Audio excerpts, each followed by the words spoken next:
Bismillahirrahmanirrahim. Assalamualaikum warahmatullahi wabarakatuh. Ya teman-teman, pada kesempatan kali ini sebelumnya izinkan saya untuk memperkenalkan diri terlebih dahulu. Nama saya Dika Arfianto, mahasiswa Teknik Elektro Universitas Muhammadiyah Surakarta, NIM D401800089 dari kelas D. Tujuan dari pembuatan video ini tak lain dan tak bukan adalah untuk menyelesaikan tugas besar praktikum elektronika daya tahun 2020 dengan judul Cycloconverter. Tanpa lama-lama langsung aja kita masuk ke materi yang pertama, Cycloconverter mulai dari pengertian. Yang pertama, Cycloconverter adalah sebuah rangkaian elektronika daya yang berfungsi untuk mengubah gelombang masukan AC dengan frekuensi tertentu ke gelombang keluaran AC dengan frekuensi yang berbeda. Teman-teman bisa melihat dari gambar seperti di samping ini, di mana kondisi inputnya memiliki tegangan dan frekuensi yang tetap, namun keluaran tegangan dan frekuensinya berupa variabel. Jadi, sebagai contoh, saat teman-teman menggunakan sumber satu fasa, dia akan memiliki nilai tegangan 220 volt dan memiliki frekuensi 50 Hz, dan itu nilainya tetap atau tidak berubah-ubah. Kemudian, saat terkena proses di cycloconverter dipengaruhi berbagai hal, maka keluarannya nanti akan berbeda. Dalam artian berbeda di sini berupa variabel yang bisa teman-teman tentukan mau seperti apa sih keluarannya seperti itu. Dan untuk mengingat sejenak mengenai gelombang karena kita menggunakan sumber AC nih ya, dan keluarnya AC, otomatis nanti keluaran gelombangnya juga berupa gelombang AC, dan ini adalah contoh-contohnya, mulai dari gelombang sinus, kompleks, segitiga, persegi. Nah, saya geser ke sini dulu. Ini ya, seperti ini. Nanti untuk mengingatnya lebih mudah, di sini ada tanda positif dan negatif, di mana ini adalah sinyal positifnya di bagian bukitnya. Kemudian pada bagian lembah dinamakan sinyal negatif. Ini nanti akan terhubung dengan materi yang selanjutnya, yakni mengenai prinsip kerja. Prinsip kerja cycloconverter adalah mengubah frekuensi sumber rangkaian dengan cara dibagi menjadi dua. Yang pertama dibagi menjadi rangkaian konverter dengan tiristor P dan rangkaian konverter tiristor N yang akan bekerja secara bergantian. Di gambar rangkaian sederhana di saat ini satu fasa nih ya. Ini seperti ini. Nah, di bagian sini ini adalah konverter bagian P dan di sini adalah konverter tiristor bagian N. Perbedaannya apa? Perbedaannya secara sederhana, untuk yang konverter tiristor P, dia hanya akan meloloskan sinyal positif. Sedangkan di bagian tiristor N, maka dia akan meloloskan sinyal negatif. Kemudian perbedaan yang selanjutnya, apabila di sini dia menggunakan bias maju di bagian tiristor P, maka untuk yang tiristor N dia akan menggunakan bias mundur, seperti itu. Nah, kita kembali lagi ke slide yang pertama ya. Jadi di sini saat nanti diproses bagian konverter tiristor P, maka yang diloloskan hanya bagian bukit. Sedangkan bagian lembahnya akan dihalangi atau dihapus seperti itu. Namun pada bagian tiristor N, maka yang akan diloloskan adalah bagian lembahnya atau bagian negatif. Sehingga bagian positif atau bagian bukitnya akan dihilangkan. Lanjut ke bagian jenis. Di sini terdapat dua jenis, yakni cycloconverter satu fasa dan tiga fasa. Yang pertama ini adalah rangkaian dari cycloconverter satu fasa, yang mana rangkaiannya terdiri dari sumber satu fasa tentunya. Kemudian di sini terdapat tiristor yang dibagi menjadi dua untuk yang bagian positif dan yang bagian negatif. Kemudian di sini terdapat beban. Nah, untuk keluarannya ini sendiri, seperti yang kita ketahui, pada bagian input dia memiliki tegangan dan frekuensi yang tetap, sehingga bentuk keluaran gelombangnya akan berupa sinus sempurna, seperti ini. Kemudian, pada bagian keluarannya, karena ini adalah satu fasa, dan cara kerja dari cycloconverter ini adalah memperkerjakan konverter tiristor P dan N secara bergantian, maka keluarannya yang pertama adalah keluaran dari P converter. Apabila P converternya on, seperti itu. Jadi yang diloloskan hanya bagian sinyal positif. Kemudian di yang kedua, di cycle yang kedua ini, seperti yang namanya cycle berarti otomatis berputar terus ya. Kemudian saat bergantian, saat bagian N converternya on, maka yang diloloskan hanya sinyal negatif, seperti itu. Kemudian terdapat jenis juga cycloconverter 3 fasa. Perbedaannya dengan satu fasa hanya terletak pada penggunaan pulsa, di mana di sini menggunakan 6 pulsa, sedangkan di sini 12 pulsa. Namun perbedaan yang lebih mencolok lagi biasanya terletak pada penggunaan banyaknya tiristor yang di sini.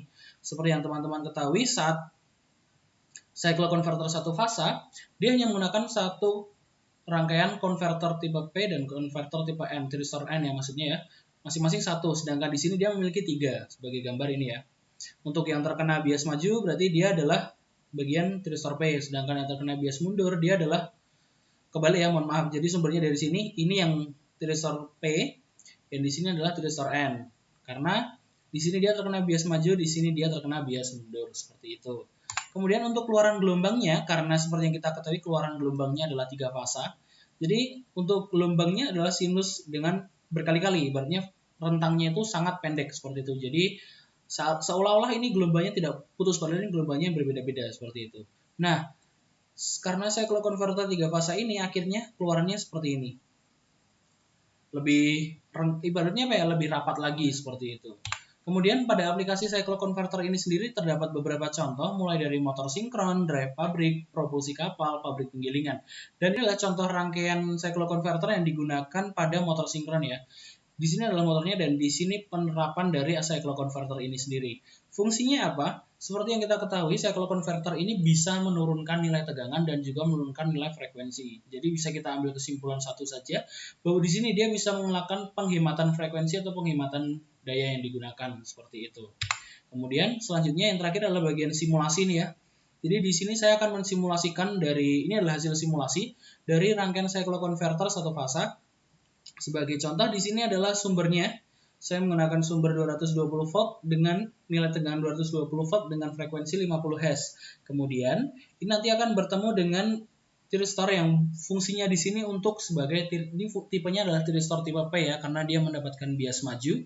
Kemudian dia akan terhubung dengan resistor yang berfungsi sebagai beban. Kemudian di sini adalah beban utamanya, beban rangkaian. Ini juga sama untuk yang bagian sini dia berfungsinya sebagai thyristor N untuk meloloskan sinyal negatif jika di sini tadi adalah meloloskan nilai positif. Kemudian di sini terdapat gating block yang berfungsi untuk melakukan sudut penyulutan dan mengatur frekuensi yang bisa diloloskan oleh si ini dari SCR ini sendiri. Dan di sini terdapat beberapa tanda atau hasil gelombang yang ingin saya tampilkan. Yang jelas yang pertama nanti akan saya tampilkan bagian V inputnya, kemudian V positif atau keluaran dari thyristor P, V negatif yang fungsinya untuk mengeluarkan ini dari bagian thyristor N, kemudian untuk V out ini adalah tegangan pada beban ya, yang merupakan hasil dari keluaran thyristor P dan juga thyristor N. Sedangkan di sini untuk masing-masing triggernya dari gating block, dia juga kita akan tampilkan nanti bentuk gelombangnya seperti apa. Nah, sebagai pengertian sederhananya dulu, di sini saya menggunakan sudut penyulutan antara yang gating block bagian sini ya, 0 sampai 180. Sedangkan di sini adalah 180 dengan 360. Nah, untuk nilai frekuensinya akan saya buat sama. Di gambar rangkaian memang tertera 40, namun nanti saya akan menggunakan 10, 30, dan juga 50. Sebagai contoh, ini adalah hasil dari cycloconverter di mana gating blocknya kita set 10 Hz semua. Dengan sudut penyulutan yang sama, bagian thyristor P dengan 0 180, sedangkan di thyristor N dia menggunakan 180 360 seperti itu. Jadi sebelumnya kita kembali lagi dulu di sini, gating block ini fungsinya untuk sudut penyulutan ya. Jadi sudut penyulutan itu adalah rentang jarak di mana dia bekerja seperti itu. Jadi nanti bisa dilihat seperti ini.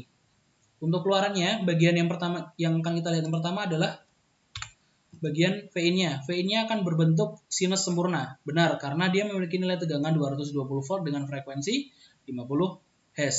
Kemudian di bagian V negatif seperti ini. Seperti yang kita ketahui tadi, bagian thyristor N kita set di sudut penyulutannya adalah 180 360.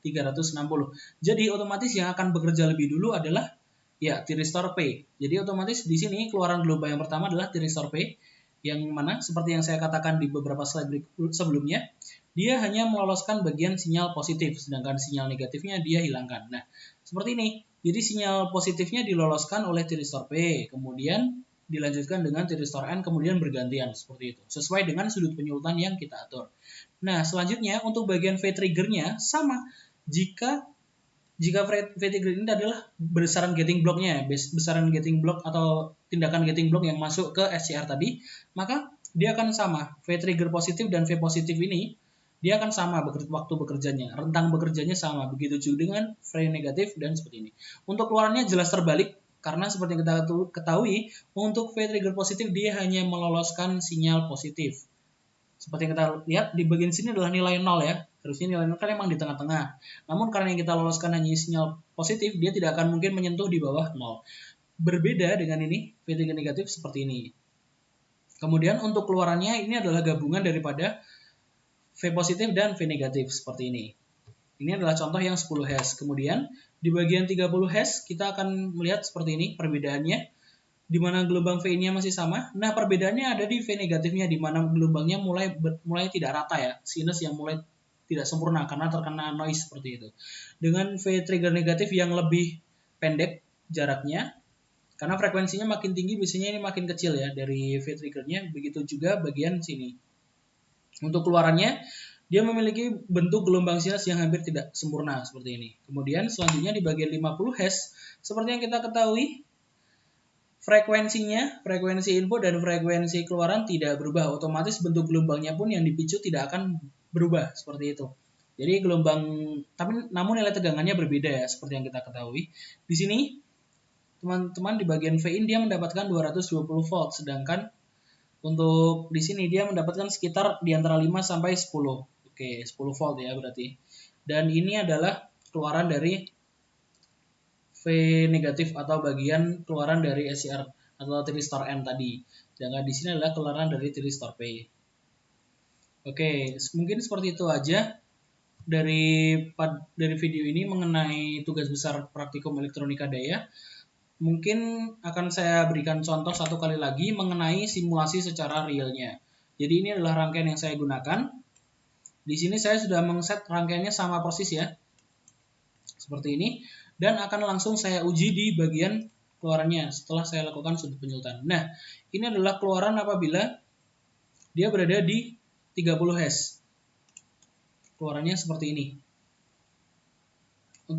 Nilainya sedikit saya ubah ya posisinya. Jadi untuk keluarannya seperti ini dan dia memiliki nilai sebesarnya average measure-nya ya. Dia memiliki nilai inputnya adalah 220 volt.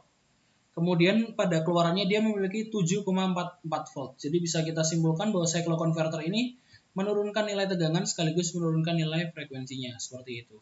Oke, mungkin itu saja mengenai video ini. Kurang lebihnya mohon maaf apabila saya terdapat banyak salah kata atau perbuatan, saya mohon maaf juga. Dan mungkin itu aja akhir kata, terhormatlah bagi yang berprestasi dan berprestasilah dengan tetap menjaga kehormatan. Wassalamualaikum warahmatullahi wabarakatuh.